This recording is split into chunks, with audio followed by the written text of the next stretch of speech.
Assalamu alaikum. Today is lecture number 8 और MGT 502. It is about personality. किसी भी organisation में डिफरेंट पर्सनालिटीज़ के लोग होते हैं. उनकी जो पर्सनालिटी का डिफरेंस होता है उसकी वजह से जो है ऑर्गेनाइजेशन के गोल अचीव करने में डिफरेंस आता है.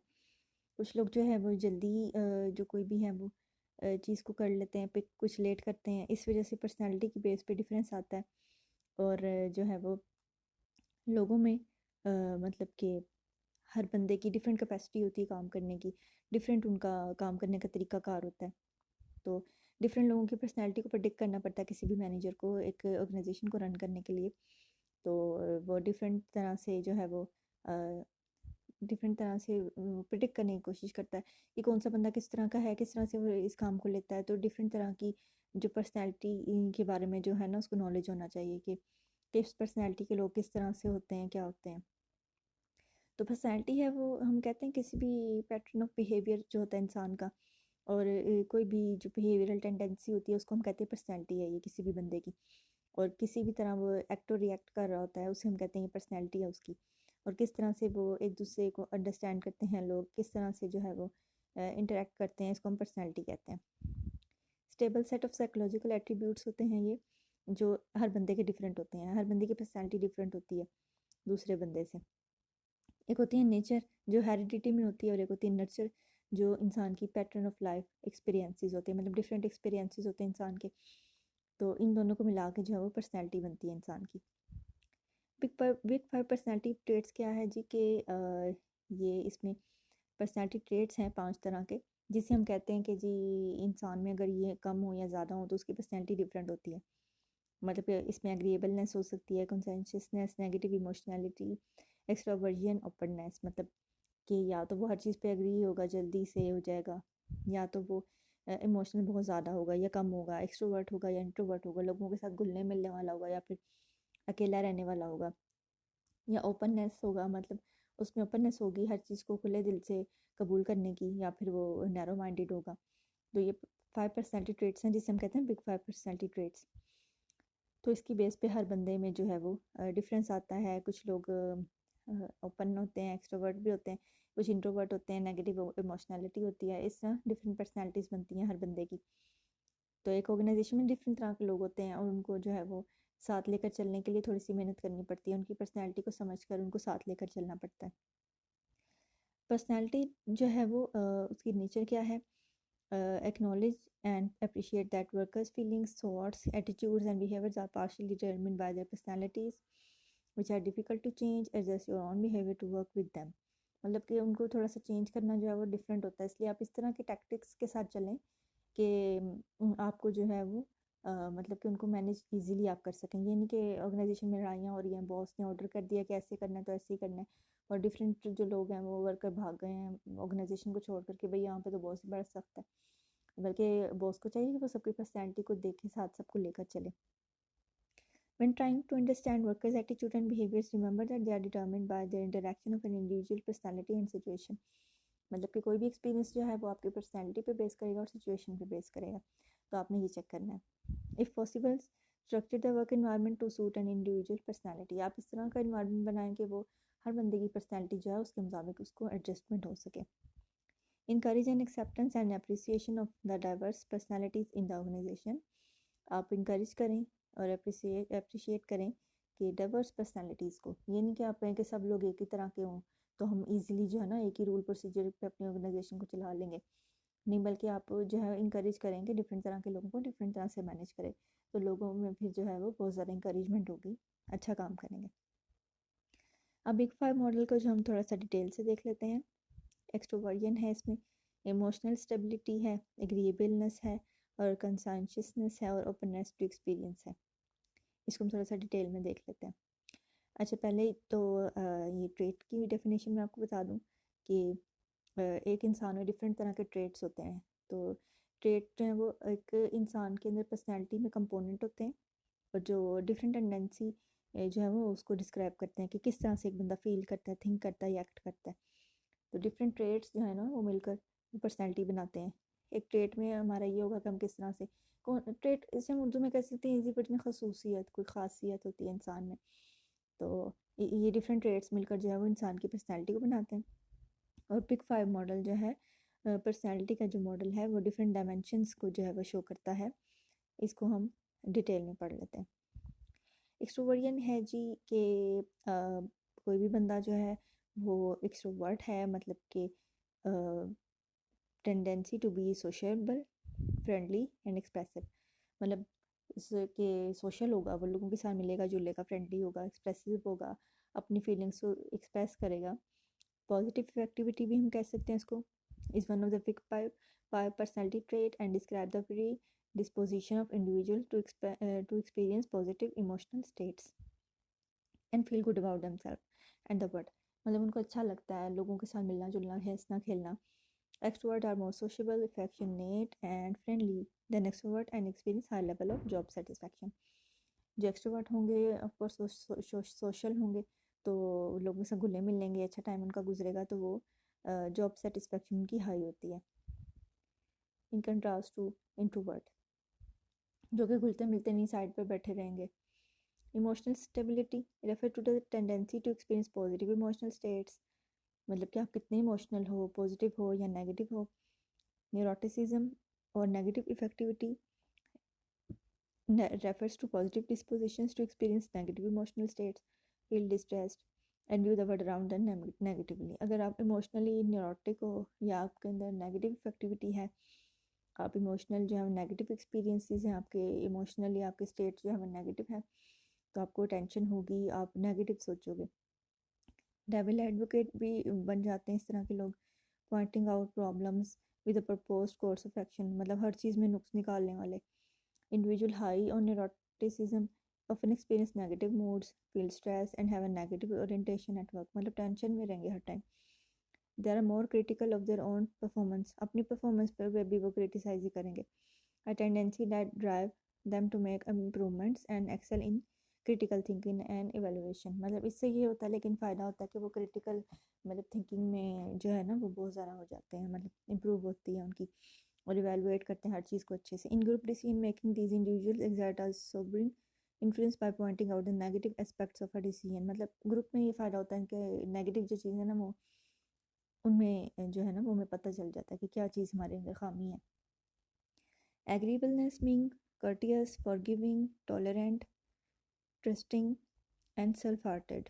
Agreeableness is a big five trait capturing the distinction between individuals who get along with others and those who do not, मतलब आप दूसरों के साथ कितना जो है ना वो कर्टियस हो, अच्छे हो, फॉरगिविंग हो, मतलब बर्दाश्त कर रहे हो दूसरों को, ट्रस्ट कर रहे हो दूसरों पे, कितना दिल है, और आप दूसरों के साथ किस तरह से चलते हो, कितना एग्री करते हो उनके साथ, कितने डिफरेंसेस हैं आपके।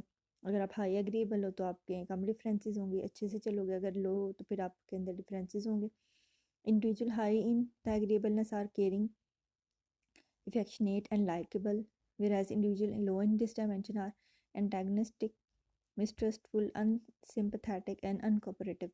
अगर आप एग्रीएबल नहीं हो तो आप ज़्यादा कोऑपरेट नहीं करोगे, बदतमीज़ी करोगे, ट्रस्ट नहीं करोगे, मतलब सिंपथी नहीं होगी आपके बीच में, दूसरों के लिए बुरे जज्बात होंगे। Agreeableness is likely to contribute to being a team player and is helpful in fostering good working relationship। अगर आप एग्रीएबल हो तो ज़्यादा आपके अच्छे रिलेशनशिप होंगे दूसरों के साथ। Consciousness is exhibited by those who are described as dependable, organized and responsible, मतलब आप कितना डिपेंड करते हो दूसरों पे, कितने ऑर्गेनाइज्ड हो और कितने रिस्पॉन्सिबल हो अपने काम के लिए।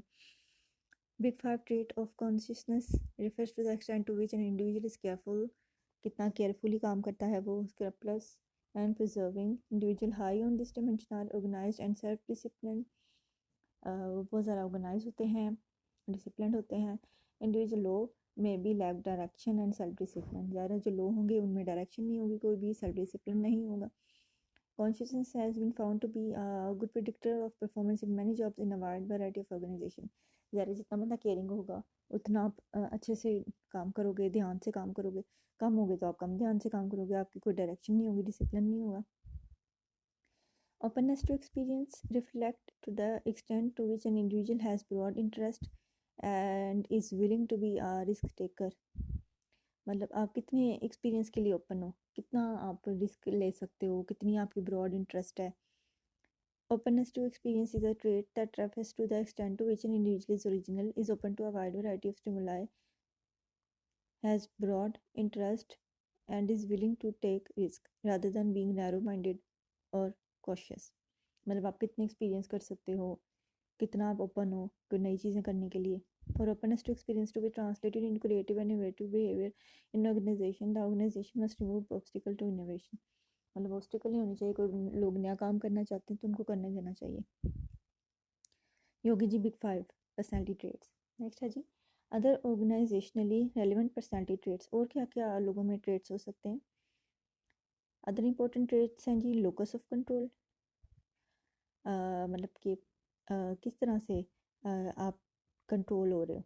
Individual who think that their own actions and behaviours have an impact in determining what happen to them have an internal locus of control. मतलब जो कुछ भी उनके साथ हो रहा है वो उनकी अपनी वजह से हो रहा है, कि उनको अपने ऊपर कंट्रोल है, कि जो उनके साथ होता है उनकी अपनी वजह से होता है. मतलब उनके मतलब I control what happen to me, इसको हम कहेंगे इंटरनल लोकस ऑफ कंट्रोल है. Individual who believe that outside forces are largely responsible for their fate. अगर वो सोचते हैं कि जी people and circumstances control my fate, तो फिर उनका एक्सटर्नल लोकस ऑफ कंट्रोल है. मतलब वो सोचते हैं कि यार लोग इन्वायरमेंट ही ऐसा है कि मुझे ऐसा करना पड़ रहा है. उनके अंदर एक्सटर्नल लोकस ऑफ कंट्रोल है.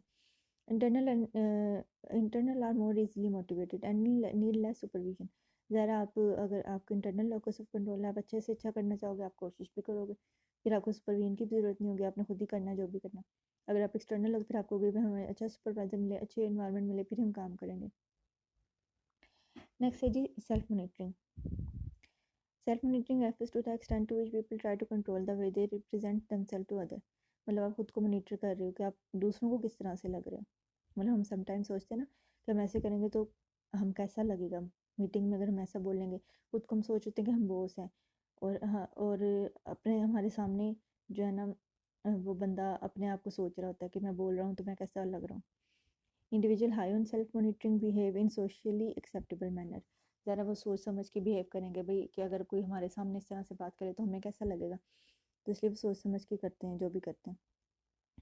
दे excel at managing other people impression of them. मतलब वो सोचते हैं कि यार अदर पीपल हमारा इंप्रेशन किस तरह से ले रहे हैं, तो उन्होंने मैनेज करना है, इसको सोच कर कोई भी काम करेंगे. Low self monitors are insensitive to cues concerning appropriate behavior and are not concerned about what others think of their behavior. जो सेल्फ मॉनिटरिंग में लो हैं वो कहेंगे भाई कि हमारी मर्जी, हम जो मर्जी करें, कोई जो सोचता है सोचता रहे, तो वो उनको इससे कोई कंसर्न नहीं होता. High self monitors interact well with different type of people. Low self monitor provide open honest feedback. मतलब जो हाई सेल्फ मॉनिटर हैं वो जो है वो डिफरेंट तरह के लोगों से अच्छा बिहेव करेंगे, और कि लोग यार क्या सोचेंगे हमारे बारे में. और लो सेल्फ मॉनिटर हैं वो कुछ भी बोल देंगे, उनके दिल में जो भी होगा वो ये नहीं सोचेंगे कि कोई क्या सोचेगा. तो इसका ये कि फ़ायदा होता है कि वो ओपन होते हैं, तो हमें ऑनेस्ट फीडबैक मिल जाता है, दिल की बात, मतलब जो कह देने वाले. मतलब ये नहीं कि यार कोई क्या सोचेगा, बॉस के सामने ऐसे कह दिए तो इंप्रेशन ख़राब हो जाएगा. Sources of self efficacy. Self efficacy की क्या सोर्सेज हैं जी. Prior experience and prior success, behaviour models, persuasion, assessment of current physical and emotional capabilities. Self efficacy होती है कि आप मतलब खुद पर कितने किस तरह से आपको हो रहा है, कि हम अपने अपने बारे में किस तरह से कर रहे होते हैं इंप्रेशन हमारा. तो इसके लिए हमें क्या सोर्सेज मिल रहे हैं जी. एक्सपीरियंस हो आपका, बिहेवियर मॉडल मतलब ऑब्जर्व करके परसुएड होते हो, फिर assessment of current physical and emotional capabilities. Self esteem क्या है जी. फीलिंग ऑफ सेल्फ वर्थ, कि आप अपने बारे में कितनी आपको सेल्फ वर्थ अपनी पता है, मतलब आप क्या सोचते हो अपने बारे में. Self esteem is the extent to which people have pride in themselves and their capability. मतलब उनको अपने ऊपर कितना जो है वो प्राइड है और कैपेबिलिटी के ऊपर. Individual with high self esteem believe in their abilities and tend to set higher goals. जिनके अंदर हायर सेल्फ इस्टीम उनका होता है, जिनको वो हायर गोल करते हैं, वो सोचते हैं कि यार हम बहुत सारा कॉम्पिटेंट है, हम हाई गोल अचीव कर सकते हैं. whereas individual with low self esteem are full of self doubt and apprehension. मतलब जिसकी लो सेल्फ इस्टीम होगी वो उसको डाउट होगा कि और पता नहीं मैं ऐसा कर भी सकूंगा कि नहीं. Still people with low self esteem may be just as capable as those with high self esteem. May be जो लोग हैं अपने बारे में इतना अच्छा नहीं सोचते, लेकिन फिर भी उनके अंदर कैपेबिलिटी होती है. Personality characteristic create the parameters for people behaviour. They give us framework for predicting behaviour. अगर पर्सनैलिटी ये सब चीज़ें देखेंगे, self efficacy, self esteem, internal locus of control, external locus of control, ये सब चीज़ें देखेंगे हमें एक बंदे का पता चल जाएगा कि वो बंदा किस तरह का है। तो फिर हम उसके बारे में जो है वो मतलब अंदाज़ा लगा सकते हैं, ईज़िली उसको मैनेज कर सकते हैं। Type A and B personality क्या है जी? टाइप ए जो पर्सनैलिटी है, have an intense desire to achieve, are extremely competitive, have a sense of urgency, are impatient, can be hostile। जो ए पर्सनैलिटी के हैं वो बहुत ज़्यादा, उनमें कुछ काम करने का शौक़ होता है, कम्पिटिटिव होते हैं, जल्दी जल्दी काम करना चाहते हैं और एग्रेसिवली इन्वॉल्व होते हैं किसी भी काम में। उनको होता है कि काम टाइम पे हो जाए, कम टाइम में हो, और जो है वो उनको होता है कि काम में मतलब जल्दी हो जाए, और जो है वो कोई भी उनको जो है ना डिज़ायर, जैसे बंदे को काम करने की होती है कि और कि बहुत सारा शौक होना किसी बंदे को, उस तरह होता है। They are always moving, walking, eating rapidly, जल्दी जल्दी काम कर रहे हैं। इम्पेशेंट मतलब उनको बहुत ज़्यादा होता है कि यार जल्दी से काम हो जाए, टू और मोर थिंग्स, एक टाइम पे दो काम कर रहे होते हैं। और जो है ना वो they are obsessed with numbers, measuring their success in terms of how many and how much of everything they acquire। मतलब उनको होता है कि यार हमारा ग्रेड बहुत हाई हो, हमारे मार्क्स बहुत ज़्यादा हों, जिस तरह स्कूल में बच्चों को होता है कि हमारे ग्रेड हाई हो, मार्क्स ज़्यादा हों, इस तरह ऑफिस में भी होता है कि यार हमारा जो है ना, हमारे इतने परसेंट हमारी जो है ना वो परफॉर्मेंस हो। इस तरह के लोग होते हैं टाइप ए। टाइप बी जो होते हैं वो ईजी गोइंग होते हैं, रिलैक्स होते हैं, और उनको होता है कि जो है ना आराम से काम हो जाए, मतलब but they are also more easily frustrated. लेकिन वो मतलब कॉन्फ्लिक्ट्स में भी आ जाते हैं, फ्रस्ट्रेट भी हो जाते हैं। मतलब उनको काम करने का होता है लेकिन वो इजी गोइंग होते हैं थोड़े से, कि आराम से तसल्ली से काम करने वाले। उनको ये होता है कि यार तसल्ली से काम होते हैं ना कुछ लोग, मतलब उनको तक भी जल्दी में हमसे काम नहीं होता। Feels no need to display और डिस्कस इधर फॉर अचीवमेंट। उनको तो बस हम आराम से अपना काम करें, उनको ये नहीं होता कि हमारे मार्क्स इतने हों, ये इतना हो, वो इतना हो, बस आराम से हम लोग अपना काम करते रहे। तो समटाइम ऐसे लोग भी जो होते हैं वो होते हैं play for fun and relaxation rather than to exhibit their superiority. मतलब वो फ़न के लिए काम कर रहे होते हैं कि भाई मज़ा आ रहा है हमें काम करके। कुछ लोग ऐसे होते हैं ना 9 to 5 बैठेंगे, ड्यूटी करेंगे, लेकिन वो शो ऑफ नहीं करते, बस उनको मज़ा आ रहा होता है काम करने में। टाइप ए जो है उनका moderate to high level of stress होता है। ऑफ कोर्स वो प्रेशर में रहेंगे, तेज़ी तेज़ी काम करेंगे तो ज़्यादा स्ट्रेस होगा। They behaviour is easier to predict. ज़्यादा ईजीली हम देख के सोच सकते हैं कि भाई ये बंदा इस टाइम क्या महसूस कर रहा है। टाइप बी तो वैसे ही रिलैक्स है, हमें उसके बारे में ज़रा डिफ़िकल्ट टू प्रिडिक्ट है। आर टाइप एज और टाइप एज और type B is more successful. कौन ज़्यादा सक्सेसफुल है? Type B's are the ones who pay to make it to the top. Great sale person are usually type A, senior executives are type B. क्योंकि आप सोच समझ के आराम से फैसले करोगे, फिर ही आप बेहतर फैसले कर सकोगे। तो टाइप बी जो है वो सीनियर एग्जेक्टिव मोस्ट टाइम होते हैं। हम देखते हैं ना ऑर्गेनाइजेशन में कोई भी लोग जो हैं वो बहुत ज़्यादा सीनियर होते हैं, वो आराम से बैठ के सोच के कहते हैं भी आप बाहर जाएँ, हम आराम से आपको बताते हैं अभी क्या करना है। वो घर में जाके आराम से बैठ के या स्विमिंग पूल में लेट के फैसले कर रहे होते हैं ईजीली, मतलब फोकस कर रहे होते हैं एक चीज़ पे, हमने फैसला करना है। और टाइप ए हैं वो तेज़ तेज़ कोई काम करने वाले, उनको हम एज अ सेल पर्सन ले सकते हैं जो ज़्यादा से ज़्यादा लोगों को इन्फ्लुएंस कर सकें। तो पर्सनैलिटी ट्रेट्स जो हैं, realize that some workers who are more likely to be positive and enthusiastic are more likely to complain because of personality differences। मतलब हर बंदे में पर्सनैलिटी डिफरेंसेस हैं, तो सम वर्कर जो हैं वो पॉजिटिव होते हैं, एंथुजियास्टिक होते हैं, सम जो होते हैं वो कंप्लेन कर रहे होते हैं। Provide more direction for worker with less initiative to solve problem and who tend to blame other or situation for problem। मतलब पर्सनैलिटी ट्रेट्स अगर हम किसी के पढ़ लें तो हमें पता चल जाएगा कि कौन सा बंदा कैसा है, तो हम अपने आप को फोकस करेंगे, ना कि दूसरे को ब्लेम करेंगे किसी काम के लिए। Provide more encouragement and support to worker with low self esteem who belittle themselves and question their ability। मतलब इससे सपोर्ट मिलती है जब हमें पता चलता है पर्सनैलिटी ट्रेट्स के बारे में। Realize that type A personality can be difficult to get along with and have difficulty in teams. Communicate to subordinate who are overly concerned being lacked, that some honest feedback and be constructive criticism are necessary। तो personality traits जो हैं ये सब चीज़ें हमें जब पता चलती हैं तो ऑफकोर्स हमें पता चल जाता है कि यार कौन सा बंदा कैसा है, तो किस चीज़ को ब्लेम करना है और किस बंदे के अपना कसूर है। तो ये सारी चीज़ें जो हैं किसी भी पर्सनैलिटी में, टाइप ए, टाइप बी, ये सब चीज़ें जब कोई भी मैनेजर स्टडी करता है तो उसे पता चल जाता है कौन सा बंदा कैसा है, उसको किस तरह से ऑर्गेनाइजेशन में लेकर चलना है। तो पर्सनैलिटी जो है वो बहुत ज़्यादा अहम किरदार अदा करती है, कोई भी मैनेजर जो है वो प्रिडिक्ट कर सकता है बिहेवियर्स को। तो दैट्स ऑल अबाउट टुडे। उम्मीद है आपको समझ आ गई होगी पर्सनैलिटी के बारे में। नेक्स्ट लेक्चर में इंशाल्लाह हम इमोशंस एंड मूड्स के बारे में बात करेंगे। ये इंसान की ओवरऑल बात हो रही है, बिहेवियर में क्या क्या आता है, पर्सनैलिटी आती है, एटीट्यूड आता है, इमोशंस आते हैं। तो ये सब चीज़ें जो है ना वो वन बाय वन हम डिस्कस कर रहे हैं डिटेल में, क्योंकि इंसान की पर्सनैलिटी के बीच में क्या क्या आता है। हमें तो आज तक यही पता था ना कि पर्सनैलिटी होती है बंदे की, हम कहते हैं जी ये बंदा है, इसकी पर्सनैलिटी बड़ी अच्छी है, लेकिन हमें ये नहीं पता इसमें क्या क्या शामिल है। तो जब हम गहराई से स्टडी करेंगे ना किसी के बिहेवियर की, तो फिर हमें पता चलेगा कि ऑर्गेनाइजेशन में पर्सनैलिटी के अंदर कौन कौन सी चीज़ें होती हैं, ट्रेड्स कौन कौन से होते हैं, कौन कौन से लोग का सब कंट्रोल होता है, पर्सनैलिटी के बीच में क्या क्या आता है, किस तरह से पर्सनैलिटी बनती है। तो इसी तरह जो है हम कल इमोशंस एंड मूड्स की बात करेंगे, फिर आपको उसके बारे में पता चलेगा।